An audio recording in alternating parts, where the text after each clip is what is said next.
अस्सलामुअलैकुम दोस्तों, उम्मीद करता हूँ सब भाई ठीक होंगे। मैं हूँ आपका अपना भाई मार इरफान। आज एक नई वीडियो लेकर आपकी खिदमत में हाजिर हूँ।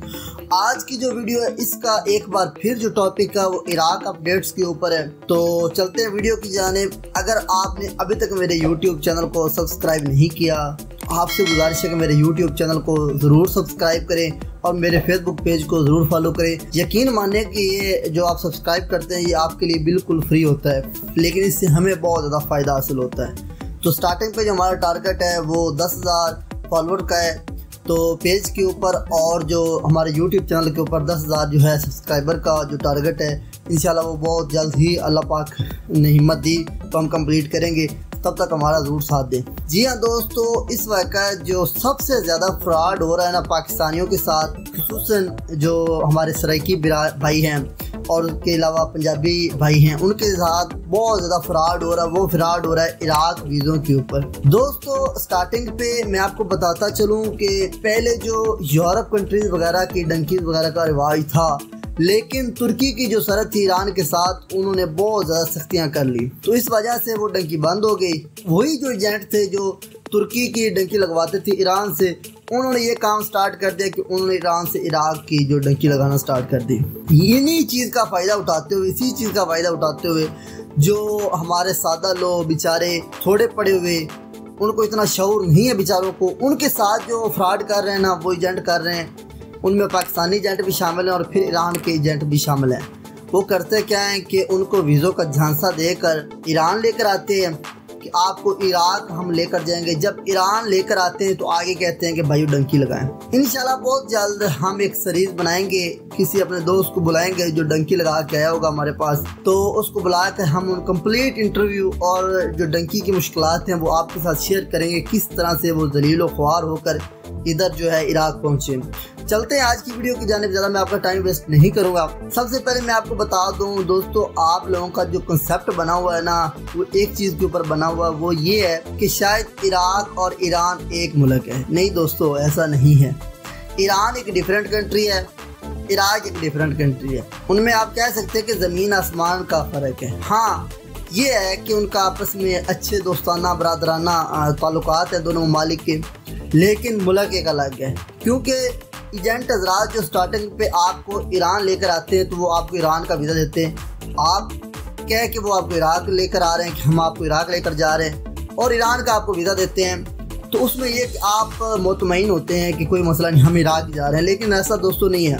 यहाँ पे आपका सवाल करना ज़रूर बनता है कि भाई आप हमें इराक लेकर जा रहे हैं, आप हमें ईरान का क्यों वीज़ा दे रहे हैं। होता क्या है कि जब वो आपको ईरान लेकर आते हैं इराक का कह के, तो कहते हैं कि जनाब ईरान जब आप पहुंचेंगे सेफली तो वहां आपको इराक का हम वीज़ा देंगे। तो आप उनकी बातों में आ जाते हैं, आप उनके जानसों में आ जाते हैं और आप ईरान ट्रैवल कर लेते हैं। लेकिन चाहे, और एक और बात मैं बता दूँ, चाहे आप बाई रोड हैं या बाई एयर हैं, जब आप ईरान पहुँच जाते हैं तो तब आपको कहते हैं कि भाई अब डंकी लगाएं। अब इसके अलावा कोई ऑप्शन आपके पास नहीं है, आप मजबूर होते हैं। आपने मोस्टली जो है वो आप प्रॉपरली पूरे पैसे जो है वो उनको दे दिए होते हैं एजेंट को, या अगर कोई बकाया जात भी होंगे तो वो थोड़े बहुत होंगे, तो आप मजबूर हो जाते हैं कि यार अब पीछे जाएंगे, लोग बातें करेंगे कि ये तो बाहर गया था वापस क्यों आ गया, तो फिर मजबूर होकर आप डंकी लगाते हैं। पिछले दिनों आज से तकरीबन 7 दिन पहले का मैं बात बताता हूँ, एक भाई ने मेरे साथ रब्ता किया। उस भाई ने मुझे कहा कि भाई मैं इराक आ रहा हूँ, एक एजेंट के साथ मेरी डील हुई है। एजेंट ने मुझे ये बोला है कि आपको हम स्टार्टिंग पे ईरान लेकर जाएंगे, कुछ दिन आपका वहाँ स्टे होगा और उसके बाद आप हम इराक लेकर चले जाएंगे। इराक का वीज़ा हम आपको ईरान में दे देंगे। तो बताएं हमें क्या करना चाहिए। और उसने मुझे एक और चीज़ बताई कि भाई उसने मुझे बोला है कि जब आप इराक पहुँचोगे उसके बाद आपको हम वहाँ पे जाकर जो है स्टार्टिंग पे विज़िट पे हम आपको लेकर जाएंगे, लेकिन इसके जब आप वहाँ पहुँचेंगे तो वहाँ कंपनी आपको 5 साल का वीज़ा दे देगी। सारा झूठ है, एक चीज़ भी इसमें सच नहीं है। आप लोग उन एजेंटों के ऊपर इतबार करते हैं, और वो मुझे बता रहा था कि मैंने 7 लाख रुपया दिया है 5 साल का, कि मुझे 5 साल का वीज़ा मिल रहा है।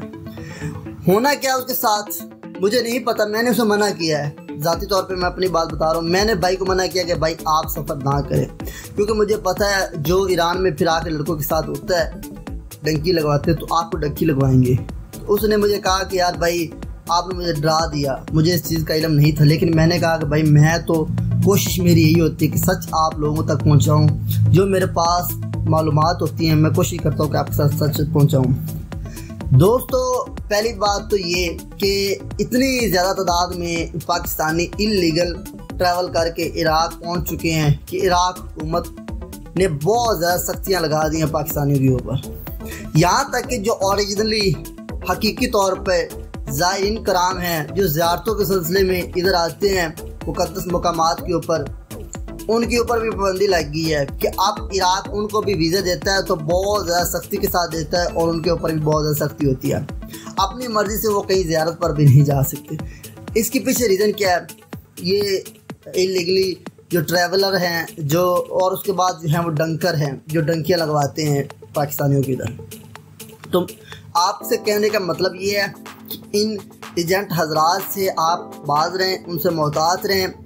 जब तक, पहली बात तो मैं आपको बता दूं, नॉट इट्स पॉसिबल, किसी सूरत में ये मुमकिन ही नहीं है कि इराक़ आपको इस सूरत हाल में जो मौजूदा चल रही है कि आपको कोई वर्क परमिट देगा। क्योंकि आज से साल पहले की मैं बात करूं या 2 साल पहले की बात करूं तो हालात और थे। इस साल मैं आपको बताता चलूं कि 1 लाख पाकिस्तानियों ने सफ़र किया है इराक़ का। अभी आप अंदाज़ा लगाएं कि जब 1 लाख सफ़र करेगा इराक़ का तो क्या इतने काम के हैं मौके इधर इराक़ में? क्या इराक़ आपको इतने ज़्यादा आपके लिए काम ढूंढ के बैठा हुआ है कि आप लोग आएंगे और आपको हम काम देंगे? नहीं दोस्तों, उनमें से भी 70% जो हैं वो फ्री बैठे हुए हैं। जो लोग ख्वाहिशमंद हैं इराक़ के वो भी मेरी वीडियो देख रहे होंगे, उनको मैं बताता चलूँ कि भाइयों 70% बेचारे फ्री बैठे हुए हैं। अगर आपका किसी के साथ रब्ता हो तो आप वेरीफाई कर सकते हैं, क्योंकि मेरे साथ काफ़ी ज़्यादा तादाद में दोस्त अब रब्ता करते हैं जो कहते हैं कि यार हमें काम नहीं मिल रहा, मेहरबानी करके भाई आप हमें काम दें। एक डंकी को आपको मना करूँगा इस वीडियो में कि मेहरबानी करके डंकी लगाएं। दूसरा कि आपके साथ जो वीज़ा के नाम पर फ्रॉड हो रहा है ना, मेहरबानी करके उससे बचें। क्योंकि होता क्या है कि आप 3 से 4 लाख लगा के इधर आते हो, 1-2 माह खज्जल ख्वार होके जलील होके 2 से 3 लाख लगता है तकरीबन मुगादरे का, जो आपको वापसी भेजते हैं यहाँ से जुर्माना वगैरह उसमें डाल के। अल्लाह ना करे कि अगर आप इधर आकर पकड़े गए तो आपके लिए बहुत ज़्यादा मसाइल और होंगे। तो आप कह सकते हैं कि 10 लाख की आप मकरूज हो सकते हैं कि अगर आप इराक़ का ट्रैवल करेंगे। मैंने कुछ दिन पहले वीडियो बनाई थी, मैंने पोस्ट की थी अपने पेज के ऊपर कि भाइयों ये दिन जो है साजगार नहीं है पाकिस्तानियों के, आप ना इधर सफ़र करें। दोस्तों ने नीचे आके मुझे बुरा भला कहा कि नहीं भाई आप क्यों लोगों को गुमराह कर रहे हैं, जिसका रिज़ल्ट लिखा होगा उनको मिलेगा। तो दोस्तों मेरे जो पास इंफॉर्मेशन होती है ना यार, यकीन माने मुझे अल्लाह माफ़ करे, कोई आपके रिज़्क से नहीं है मसला। मेरी दुआ हमेशा ये होती है कि अल्लाह पाक आपको मुझसे भी डबल से डबल दे और आपको और नवाजे। लेकिन जो हक़ाइक़ है दोस्तों वो मैं आपके साथ ज़रूर शेयर करता हूँ कि अगर मेरी वीडियो से किसी एक भाई का भी भला हो गया ना तो यकीन माने मेरी वीडियो बनाने का मकसद जो है पूरा हो गया। जो मैं इतनी मेहनत करता हूँ, मालूमात इकट्ठी करता हूँ, आप लोगों के साथ शेयर करता हूँ, वो मकसद पूरा हो गया। तो दोस्त ये कहते हैं कि जनाब आप लोग क्यों लोगों को मना करते हैं? तो भाइयों इधर हालात नहीं ठीक, मैं कैसे आपको कहूँ कि आप आओ और फिर वो डंकी लगा के आओ, जिसमें आपको 3 से 4 दिन वो रास्ते में रखते हैं, भूखा प्यासा रखते हैं, भेड़ बकरियों की तरह आपको जो मुख्तलिफ कारों में डालते हैं और इतना तंग करके आपको इधर पहुँचाते हैं। और इस वक्त जो हालात हैं 90% आपके चांस भी नहीं हैं कि इधर आप सेफली पहुँचें इराक़ में, क्योंकि ईरान ने भी अपने बॉर्डर से सख्ती की हुई है और इराक़ ने तो ऑलरेडी कर दी है। क्योंकि बहुत ज़्यादा तादाद में इलीगली दिल्ली के बुनियाद में 5 से 7 गेमें हो रही थी इराक़ के अंदर, जो डंकी से लगा के लड़के इधर आ रहे थे। तो इराक़ हुकूमत ने उनके लिए बहुत ज़्यादा सख्त जो हैं मामलात किए हुए हैं। तो इन डंकी से बचें और दूसरा जो फ्रॉड करते हैं आपके साथ उनसे बचें। और लास्ट में मैंने जो बताना था कि वो ये था, दोस्तों को ना कुछ एजेंट हजरात जो हैं इराक़ का वो एक छोटा सा पेज बना के दे देते हैं। वो कहते हैं कि जी इराक़ का अप्रूवल है आपकी जॉब के सिलसिले में, तो आप अगर इराक़ में पहुंचेंगे तो वहां जाकर आपका वीज़ा लग जाएगा। दोस्तों यहाँ पे मैं बताता चलूँ कि मैंने आपको पहले थोड़ी देर पहले बताया है कि इराक़ ने बहुत ही ज़्यादा सख्तियाँ की हुई हैं इस वक्त। 99% जो है वो इम्कान ही नहीं है वीज़ा इराक़ आपको देगा। 1% जो इम्कान है तो वो उनके लिए कि जो ऐसी कंपनियां जो इधर इराक़ में भी काम कर रही हैं वो दूसरी ममालिक में भी काम कर रही हूँ, जैसे सऊदीया, कतर, दुबई, इन ममालिक में। हाँ, उधर से अगर आपको कोई जैक लगेगा, अगर आप उन कंपनी में उधर काम कर रहे हो तो वो आपको चांस दें कि आप इराक में हमारी कंपनी के साथ अटैच हो, तो ये पॉसिबल है। इसमें नॉट मतलब कोई दो राय नहीं है। उसके बाद मैं बात करता चलूँ कि अगर आपका डायरेक्टली इंटरनेट के थ्रू किसी कंपनी के साथ लिंक बन गया तो कंपनी वाले अगर आपको अप्रोच करेंगे, एजेंटों की मैं बात नहीं कर रहा, एजेंटों से बचना है, एजेंटों के हाथों में नहीं आना आपने, ये मैं कंपनी की बात कर रहा हूँ। कंपनी आपको अप्रोच करती हैं तो ज़रूर सफ़र करें और आएँ, आपको अच्छा पैकेज कंपनियाँ देंगी। बहुत सारे दोस्त एजेंट हज़रात मेरे साथ करीबी राब्ते में हैं, दोस्त भी हैं, वो मुझसे नाराज़ होते हैं कि यार भाई आप हमारे मामला ख़राब करते हो, आप क्यों इस तरह से वीडियो बनाते हो। तो लोग जो हैं वो मतलब आपकी बातों में आकर हमारा जो काम ख़राब करते हैं। तो मैं कहता हूँ यार, मेरा मकसद होता है कि हमेशा मैं भाइयों के साथ अच्छी इन्फॉर्मेशन शेयर करूं और अच्छी जो है जो चीज़ें वो भाइयों के साथ शेयर करूं। किसी भी भाई का भला हो गया तो मैंने पहले भी बताया कि मेरी वीडियो का बनाने का मकसद पूरा हो जाता है। तो खुदारा इराक से बचे, इस वक्त कोई हालात नहीं है, कामों के बड़े बुरे हालात हैं, लोग ज़्यादा आ गए हैं, काम थोड़े हैं। बहुत सारे दोस्त अब बेचारे, अल्लाह पाक उनको अच्छा रोज़गार दे, मेरी उनके लिए भी दुआ है। वो बेचारे फ्री बैठे हुए हैं इन दिनों में, उनको काम नहीं मिल रहा। तो जो नए आने वाले हैं तो उनको कैसे मिलेगा, ये तो पॉसिबल ही नहीं किसी सूरत में। तो इराक से बचें और एजेंटों से भी बचें। हाँ, कोई ऐसी एजेंसी, कोई ऐसा ट्रैवल एजेंट या कोई ऐसा कंपनी शिरका वगैरह जो अच्छा हुआ और उन्होंने अनकरीब कोई ऐसी अपॉर्चुनिटी दी पाकिस्तानियों को, तो वो भी मैं इंशाल्लाह आप लोगों के साथ ज़रूर शेयर करूँगा कि उनसे आप वीज़ा लें। अगर वो उनके ऊपर अतमाद किया जा सकता हुआ तो मैं ज़रूर आपको बताऊँगा, लेकिन फ़िलहाल मुझे तो किसी भी एजेंट के ऊपर अतमाद नहीं है। तो बाकी हो सकता है यार मेरी मालूमात भी गलत हो सकती हैं, लाजमी नहीं कि मेरी मुँह से निकली बात सच ही हो।